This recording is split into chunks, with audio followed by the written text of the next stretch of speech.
think I have this. This should work fine. Awesome. Thank you for inviting me. You have to know, Pastor Gary, he has a kind of a twisted sense of humor. The first time, well, I've known him for many, many years, but the first time he invited me to speak to one of the churches he was pastoring was an all-black church. I was the token white guy, and it was the day before Trump's inauguration. So, I mean, that's just not nice. But it went well, and he invited me back several other times. Today is another one of his little twisted senses of humor. Normally, I preach, and when I preach at Crossroads Prison. It's a maximum security prison. Any of you have relatives up there, you talk to me afterward. I've been doing that for over 10 years, and I love it. So normally I'll preach. He's asked me to talk about business, transformation, and transformation from a business and a spiritual perspective. So that's just not your normal sermon. Thank you very much. I love this guy.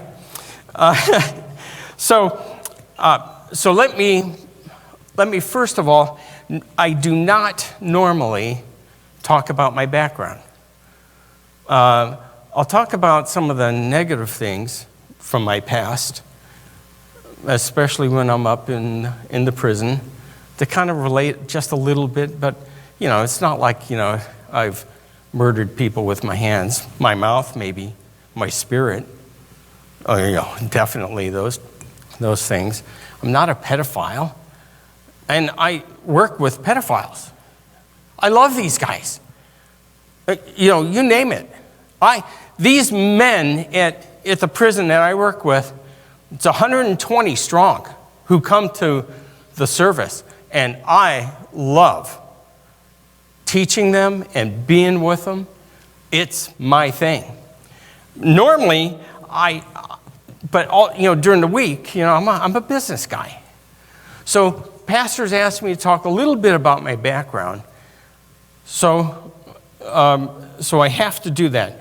I don't even do this in business. From the stuff that you would say, here's my credibility. This is my resume. I tend not to do that. If I'm sitting in a meeting, people are introducing themselves, and usually they'll say, I'm a vice president of this, I'm a director of this. I do that. I never say, I'm a senior vice president of what I do. I don't talk like that. I just say, I'm a sales ops guy, and I work with these people. I might even have people who work for me in there, and they're looking at me. I don't say who I am to try to gain a position over the audience. I tend not to do that. So I don't like it, but I have to say something.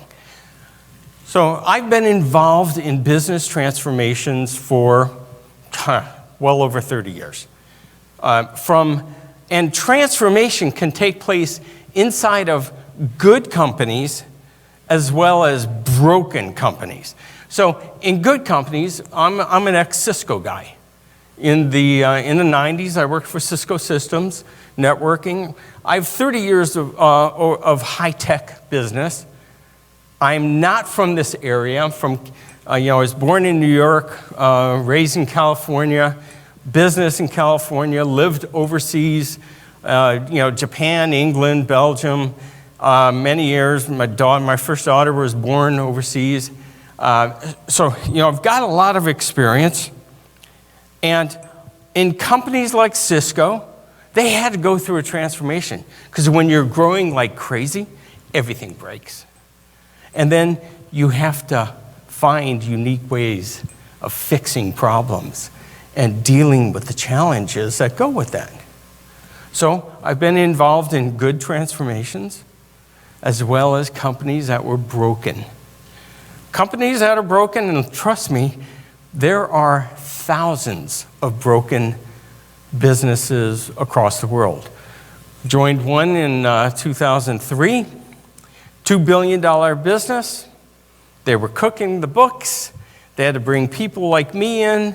We changed the entire senior organization, kept a couple of other people in there. They were cooking books, like I said.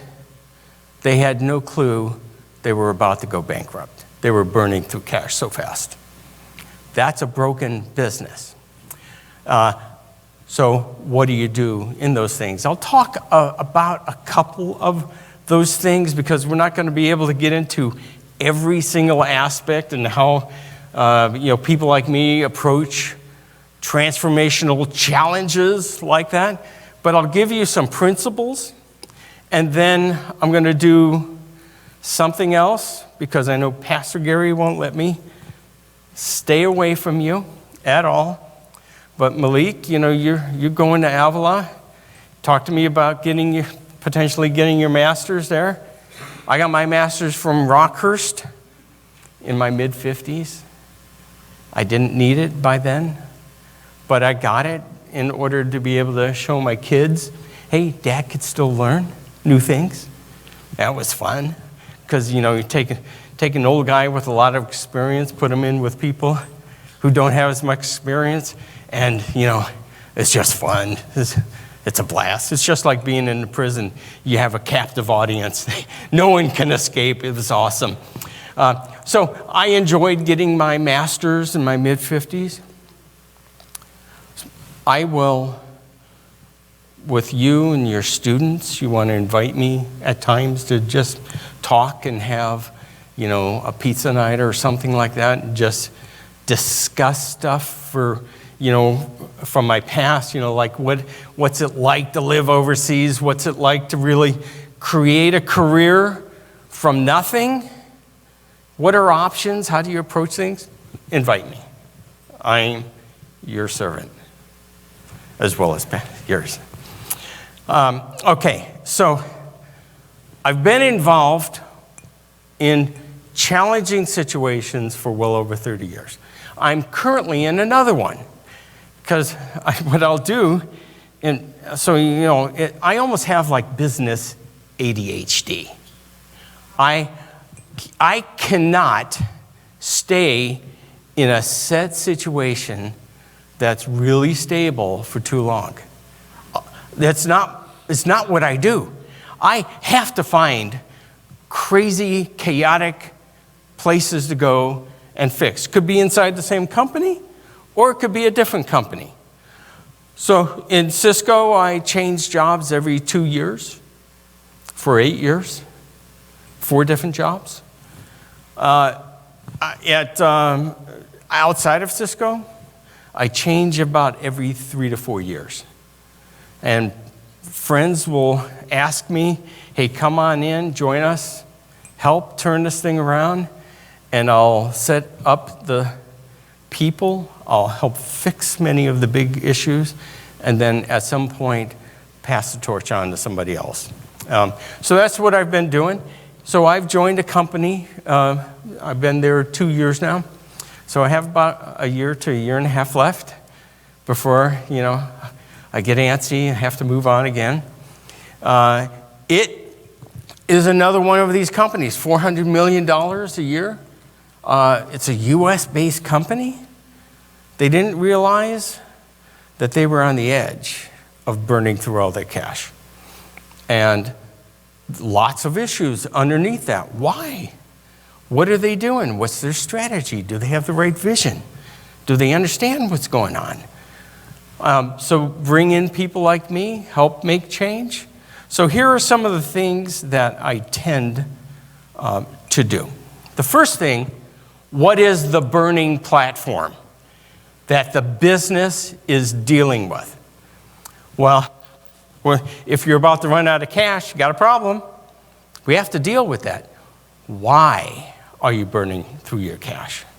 So in the current company that I'm in, they had one strategy that was for the market 20 years ago. Wow, it's 2023. But you're dealing and living as if it's 2020? I mean, 2000? It doesn't, certain things don't work. You have to change. You have to adapt. What's the burning platform? They didn't understand who they were. They were rooted so far in the past that it affected the present, and they couldn't make decisions out of that. So bring in people like me. I'm not the only one. Change and look at the strategy. Adapt the strategy for the market and the realities of the situation around you. Burning platform, about to run out of cash. Wrong strategy. Change the products. Things like that. What's your burning platform?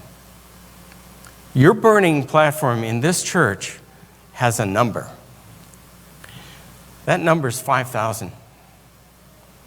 5,000 kids in the Hickman Mills School District, 76% of which read below the level that they should with reading, writing, and arithmetic. There are people like me when I graduated from high school. Couldn't write a simple sentence. Basic math. I talked to the guys up in the prison in Cameron, and they know what kind of jobs these kids are going to get. The same ones that ended them up in a cell. Many for life. They're crying out for change. Your burning platform, 5,000. You have the ability to affect change for kids in this area in a different way. You know your burning platform, and it's compelling. I connect to the burning platform when I go into a business, and I orient what I do and how I communicate and how I work with different organizations to make sure that everything I do is connected to that burning platform. The next thing I do is I connect to the vision. What's the new vision? Do I truly understand it? Do I believe it? And if I believe it, I'm going to orient everything I do to that vision. How do I communicate to others? How do I make sure that my daily work is oriented such that I'm helping to progress the goals to reach that vision? And so in business, it could look like helping other parts of the organization connect to the strategy. And so I have to get deeply involved in what is going on. So here, an example, there's a finance team at this company. It's $400 million, so you have a decent-sized finance organization. I'm in sales operations. I talk to the key people who are creating some of the financial plans. Now, these financial plans go to the CEO and then ultimately to the board. And I could see they have gaps in what they're trying to do and how they're modeling things, and they have a problem with it because it's not connected to the new strategy. They're going off the past. They have their models. This is what we do, and this is how we talk to the board. So you have a new chief revenue officer who is really good. I work for this woman. She's outstanding. She's got the right strategy. I've dealt with people like her from Cisco. This is the real deal. Love this woman. The models don't incorporate where she's got to drive the business to the new vision and deal with this burning platform. So what do? I recognize this, and then I have to have mentoring sessions. Sometimes without them knowing, I'm doing the mentoring with the finance people. Sit them down, go through the models. You have this, why are you doing this? What's your thought process behind that? Do you realize there's been this change in direction? And by keeping that old assumption, you're forcing a different decision, and you haven't even realized it. So I have to connect people to the vision, even if they don't work for me. Your vision, raise up disciples, become light bearers, mentors, and tutors. 12 schools. Mentor kids twice a month. Wow. I mean, that's an awesome vision to connect to. So, what do? When I talk to the men in the prison, they know that these kids, some of their kids, need mentoring and tutoring. And by the way, how you do it matters. So, if I were going into one of these schools, am I going to go into a classroom with young men and say, who can't read? I'll help you? How's that going to go over? Flat. I'm the smart one, and you have to raise your hand because you're the dumb one. That doesn't work. So how you do it matters. Why? Because there's a gifted student high school here in Kansas City, and the headmaster has to fail people out of the program. These are gifted students. So they're intelligent. They have skills, but they can't read. So you take a 16-year-old boy and you say, who can't read?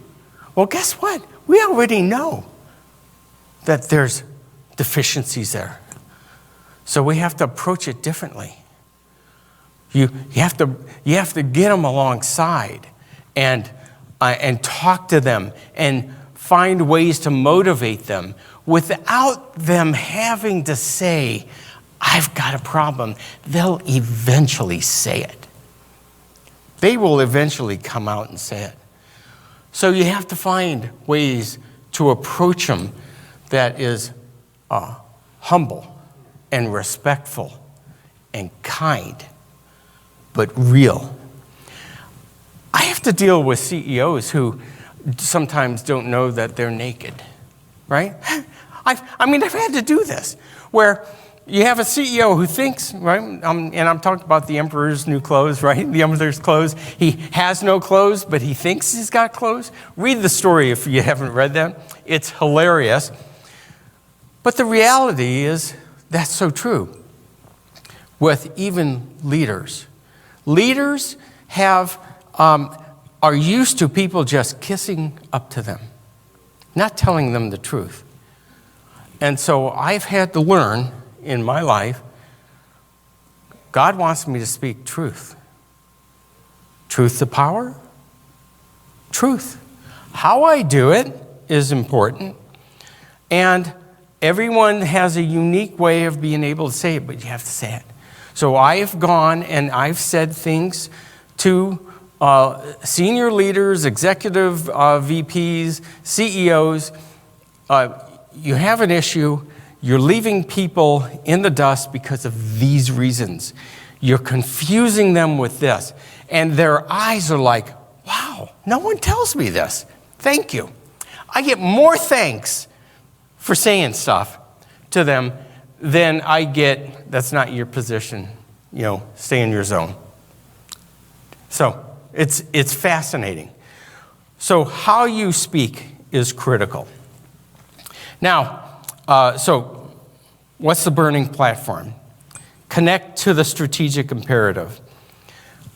Expect. There's a number of things to expect. Adversity. You will get fights in what you're doing. There will be people who will question your motives. They will question your abilities. Should you even be here? Expect resistance. Sometimes there's a cultural change that is deep within an organization that is hard to change. And you have to deal with the culture. There are, like the company I'm in, it's a 30 to 40 year culture that I have to deal with. Sometimes I have to break glass, and sometimes I have to figure out how to do some jujitsu with the culture. Not easy all the time. But expect resistance. Expect complacency. Well, these kids will never change. Do you know their dad's up in Cameron? All right? Complacency. Their parents are absent. They'll never change. This kid's a loser. My best friend would get beat up by his parents in the neighborhood I grew up in. It was a tough Black Panther neighborhood in the 60s. I'm an old guy. The original Black Panthers. The kids, we just want to play sports. Parents were the ones who were fighting. But my friend used to get beat up all the time by his stepdad.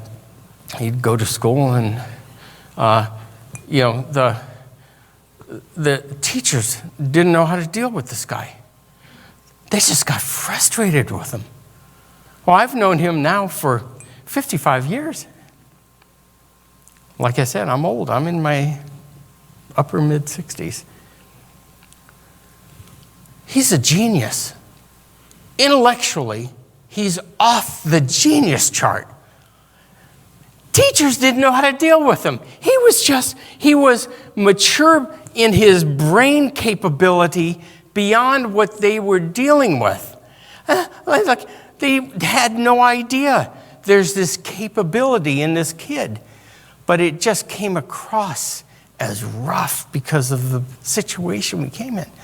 So you're going to find teachers who are complacent. But you're going to find teachers who are like, thank you, as well. So it's not all negative. Expect discouragement. You have to know yourself.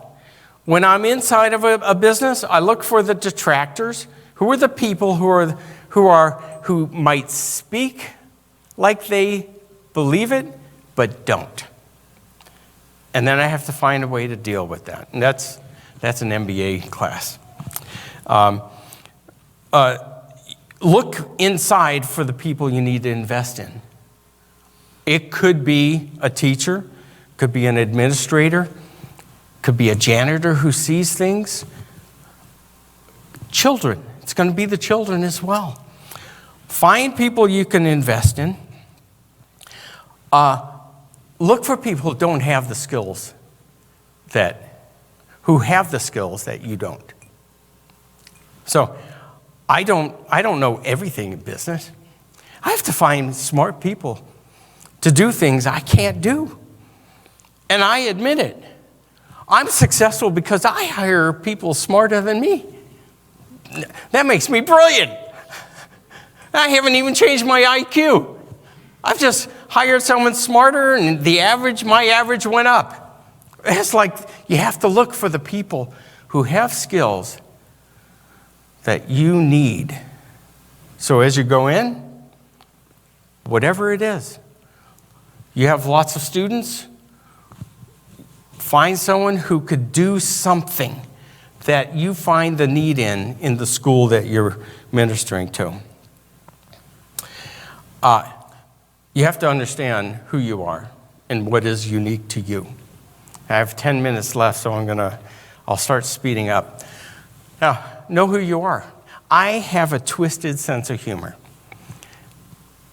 I'll sit. I was in a room of all vice presidents, and I'm sitting toward the back so I could watch how people are interacting. And PowerPoint after PowerPoint. Everyone starts with their organization chart. I was like, organization chart, here's who I am and here's who reports to me. It's awesome. Oh, that's great. On the fourth one, I'm sitting back there. My boss is the executive VP of this organization, about 4 rows up ahead. And I go, wow, that's incredible. I start getting louder. That is incredible. And my boss, by then, he knew something's up, because I'll just start crazy stuff. He looks at me and goes, okay, Salito, what's your point? I said, how many old white guys can you get on an organization chart? It's the fourth one. No women, no minorities. Like, you can't find one? That's how I said it. And everyone starts laughing. And my boss says, this is absolutely true. This was right at the point when Cisco said, we've got to change. And I was making my point with my twisted sense of humor. So you have to figure out what is in you that's unique to you. How do you use that skill? When you're teaching the kids, kids, why do you study history? Boys, why do you study history? Why do you study history? To woo women. You got to find ways to communicate with these kids and connect on a level that they understand. Okay, wow. Why would someone study history? All right. Personal character traits that make you unique. You have to be real. You have to be transparent. People see right through someone who's got too big of an ego and thinks they know it all. You have to show respect for the others. You have to get your hands dirty.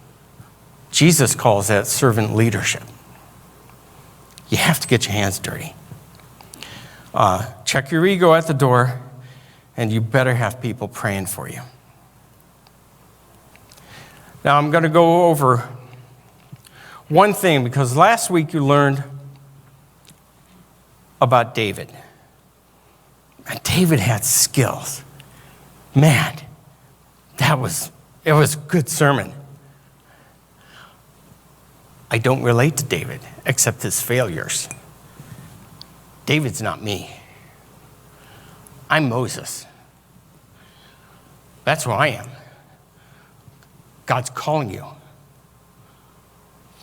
But if you're like Moses, you say, I'm not in the game anymore. Turn to Exodus chapter 3.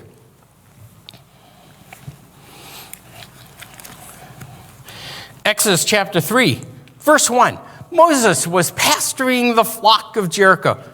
Moses was pasturing a flock at Jericho. Moses is, for the first 40 years of his life, it was awesome. He was in the household Pharaoh, educated in the highest things that you could do.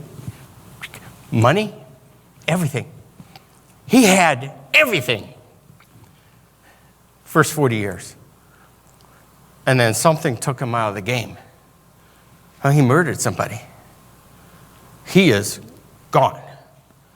The next 40 years, he's in the wilderness. He's in a mess. What's he doing? He's taking care of a flock. Well, the adopted children of Pharaoh don't take care of dirty animals. They're not sloshing around in manure and smelling like a stall that hasn't been cleaned out. Moses, taken out of the game. he self-ejected from the scene. I can't do it due to an irrational act. Well, the world puts us in a box, and I call this the failure box. What is it that puts you in the failure box? Oh, I can't do it. I'm a flake. Older people, right? Get divorced. I can't. I'm in the failure box. My marriage failed. I can't do it in business. I lost my money. My children? What puts you in that box? Moses was in that box. The other thing is the success box, and it's the world's success box. Well, the world says, hey, if you have power, you have might, you have money, you have intelligence, you have good looks, you can go in this box. But if you don't, you're not in that box. You're only in the failure box. That's what the world says. This is where Moses is. So, what do you do when you failed? And how does God view your situation? Can you be an effective believer? Does God turn his back on you? Well, let's read on with Moses. If you look at verse 11, Exodus 3:11, this is the scene of the burning bush, right? Moses comes across, and he goes, there's a burning bush. Got to go in there. Oh, it's speaking to him. And God, in that bush, calls him and says, you're on holy ground. That's verse 5. This is holy ground. I'm God. I'm the God of your relatives. I am your God. And I am calling you to go. I'm calling you to go into Hickman Mills School District and be effective. I can't do that. Moses says, well, who am I that I should go? Do you know me? Do you know my past? Who am I that I should go to Pharaoh and I should bring home the sons of Israel out of Egypt to do this great thing? Really? Who am I? Do you know God? Who am I? And God says, I am. I will be with you. And he gives him his name. Two things. God, who am I that I should go? Moses, I am going to be with you. God's going to be with you. And God does something with Moses. He gives him his name, and there is power in that name. I am with you. I am not far apart from you. I'm not just up in the air. I'm with you. The next thing he does, Moses says, what if they don't believe me? God says, well, what if they don't believe me? What am I going to say? And God says, who made that mouth? I could do something with that. And the last thing he does, he says, I